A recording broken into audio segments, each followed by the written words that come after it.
قرآن و حدیث میں کہیں بھی نہیں ملتا کہ غم میں تم کالے کپڑے پہنو یا غموں کو مناؤ.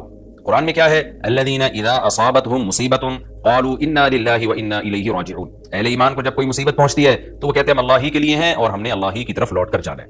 وہ صبر کرتے ہیں. حضرت حسین رضی اللہ تعالیٰ عنہ کی شہادت یہ بہت بڑا غم ہے، بہت بڑا غم ہے، لیکن اس غم کو ہر سال منانا اس کے لیے شرعی دلیل کی ضرورت ہے.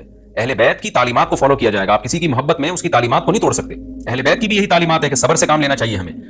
اور غم منانا بھی اگر کسی کا ہونا، جیسے آپ کے والد کا انتقال ہو گیا، تو اس میں بھی شریعت آپ کو اجازت نہیں دیتی کہ آپ کالے کپڑے پہنے غم منانے کے لیے، بلکہ اس میں بھی شریعت کیا کہتی ہے کہ غم پہ صبر کریں. جو آنسو آپ روک سکتے ہیں اس کو بہائیں نہیں، اور صبر کریں. غیر یعنی اختیاری طور پر جو آپ کو رونا آ رہا ہے وہ معاف ہے.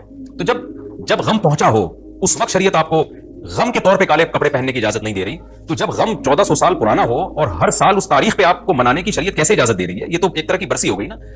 نبی صلی اللہ علیہ وسلم کے وفات سے بڑا غم کو اس امت کو ہوگا ربیع الاول میں آپ صلی اللہ علیہ وسلم کی وفات ہوئی. لیکن ربیع الاول ہر سال آتا تھا. صحابہ، تابعین، تبع تابعین، خود اہل بیت کیا اس ربیع الاول میں کوئی غم مناتے تھے؟ بالکل بھی نہیں.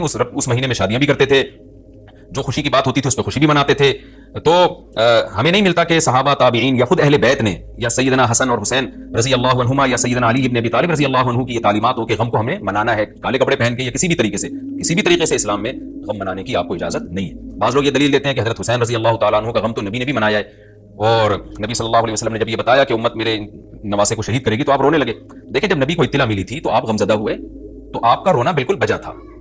تو کسی کو یہ اطلاع ملے کہ فلاں جگہ یہ واقعہ ہو گیا ہے، اس پہ اس کو غم ہوا ہو اور وہ رو لیتا ہے، تو اس میں کوئی حرج نہیں، یہ تو نیچرل ہے. لیکن کیا نبی صلی اللہ علیہ وسلم ہر سال، یعنی جس دن آپ کو وحی کے ذریعے پتا چلا کہ سیدنا حسین ابن علی رضی اللہ تعالیٰ عنہ پہ ظلم ہوگا، تو کیا ہر سال اس تاریخ کو آپ صلی اللہ علیہ وسلم رویا کرتے تھے؟ بالکل بھی ایسا نہیں ہے. تو غم کی اطلاع جس وقت ملی ہو اس وقت رونا آ جانا یہ نیچرل ہے. لیکن ہر سال پراپر اس رونے کو پراپر طریقے سے منانا یا کالے کپڑے پہن کے اس کو منانا، یہ تو بالکل اسلام میں ناجائز ہے. ہمارے پاس اس کے جائز ہونے کی کوئی دلیل نہیں.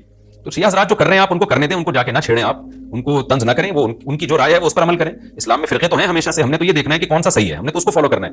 تو جو ہمیں صحیح لگے گا ہم اس کو فالو کریں گے. باقی ہم کسی کے نفرتیں پھیلانے کے بہرحال ہم قائل نہیں ہیں. تو جو وہ کر رہے ہیں آپ ان کو کرنے دیں، لیکن آپ یہ کام ہرگز نہ کریں، کیونکہ ہمارے لیے جو حجت ہے وہ قرآن، حدیث اور اہل بیت اور صحابہ کرام. تو ان کی جو تعلیمات ہیں ہم نے اس کو فالو کرنا ہے. ان کی تعلیمات میں کہیں بھی نہیں ہے، کوئی مستند روایت نہیں ہے کہ غم منانے کے لیے کسی نے کالے کپڑے پہنے ہو. غم منانا ہی جائز نہیں ہے، تو اس کے لیے کالے کپڑے یا کوئی اور کلر پہننا کہاں سے جائز ہو جائے گا؟ تو اس لیے محرم میں نارملی تو کوئی بھی وقت میں آپ کالے کپڑے پہن سکتے ہیں، لیکن محرم میں جب آپ پہنیں گے تو اس میں ایک تائید ہوتی ہے کہ گویا آپ بھی اس بدعت میں ان کی تائید کر رہے ہیں. اور رسول اللہ صلی اللہ علیہ وسلم نے فرمایا من تشبہ بقوم فہو منہم، جو کسی قوم کی مشابہت اختیار کرتا ہے وہ انہی میں سے. تو اگر